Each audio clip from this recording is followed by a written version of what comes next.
That's awesome, man. That's awesome. Definitely got your background in check when it comes to the sports world. Now, again, like I said, we're right in the middle of the playoffs tomorrow.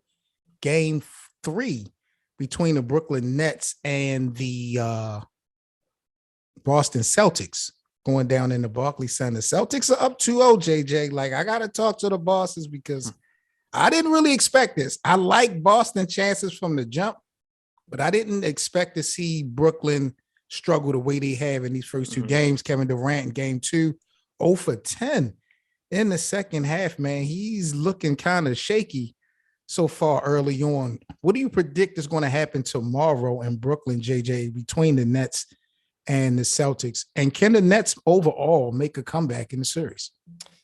Well, to be honest with you, I do think the Nets come back and win game 3. I wouldn't be surprised if they won game 4 too. I could see the series going into 7 because I think this is one of the better series. I mean, you got the Celtics and Nets, and for most part, if the Nets didn't get hurt this year and they didn't have all the drama, this could be a conference finals matchup, right? True. And with how hot Boston was going into the playoffs, but I do think this series will at least go 6 or 7. It's been a very entertaining series, but Boston did an excellent job guarding Kevin Durant and Kyrie Irving. Again, as you mentioned, not a single field goal for Durant in the second half. I think he just got free throws, which again is incredible for Boston. And of course, Marcus Smart just getting defensive player of the year. He did a great job on Kyrie. So this series is very entertaining, and I think it will even get better too when we get to Brooklyn. But I think I think Brooklyn is going to make a comeback.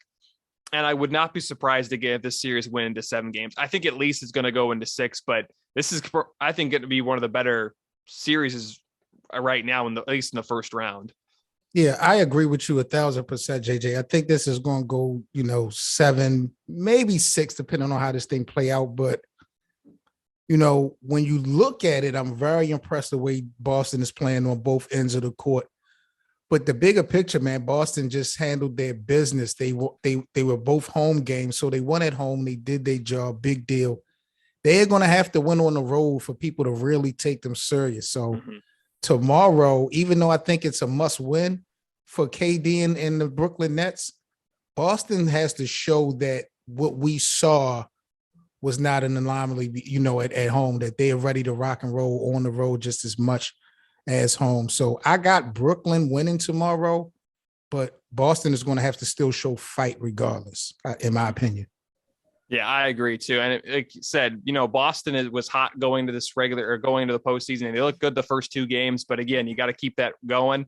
Right. And if they can win game 3, like the series could just be over. I mean, no team has ever come back from 3-0. So it's like I said, this is a must win for Brooklyn. This is a must win for Brooklyn.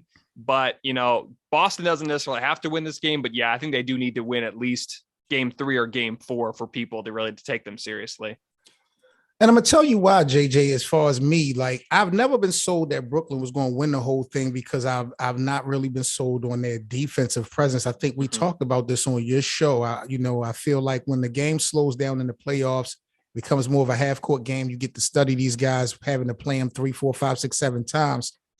Brooklyn is going to have to show some defensive presence to get that Larry O'Brien trophy. And I just wasn't sold that I was going to be able to see that, even when they had James Harden.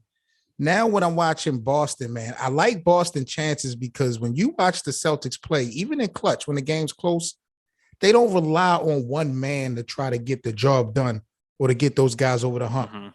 You watch the Brooklyn Nets when the games are close. Everybody on the team is just standing there waiting for Kyrie and Kevin Durant, to make magic. And those guys have gotten it done before.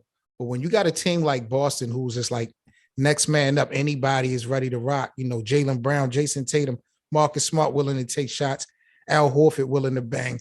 All those guys are willing to make big plays when it counts. And to me, when Brooklyn, they just start to stand around and depend on KD and Kyrie, to get them over the hump. So I really like Boston chances overall, but they're going to have to fight. They're going to have to fight. This one is far from over. Yeah, I think you bring a good point about, in the fourth quarter when the game's close and the Nets just kind of look around for Durant and Irving to save them. That's a huge thing. And I don't know if it's going to be much different when Ben Simmons comes and plays, but That is, that's a huge thing. I think they did the same thing in game 2, and Brooklyn had that huge lead and then they let it go. And Yep. then of course, Durant and Irving have to save him, right? And they couldn't because the Nets all knew that he was going to either go to Durant or Kyrie. So I think you bring up a good point with Brooklyn just relying too much on Durant and Kyrie. Does the presence of Ben Simmons shift this thing one way or another? That's a tough question. Sorry, what was that? No, I was going to say, basically, do you feel like he has enough impact to help these guys, change the trajectory of the way this thing is going so far? That's a good question. It really depends because I think Ben Simmons is a great player, but when it comes to the offensive side, he's not the best.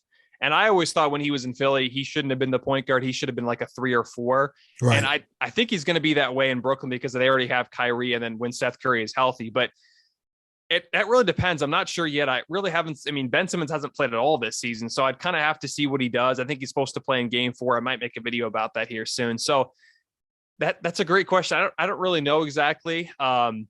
I know, again, you have to have a lot of chemistry, and clearly they don't have, or Ben Simmons doesn't have any chemistry with Brooklyn. So it's a good question. I'm not sure exactly yet. I think it's still too tough to tell. We'll have to see when he starts playing in game 4. So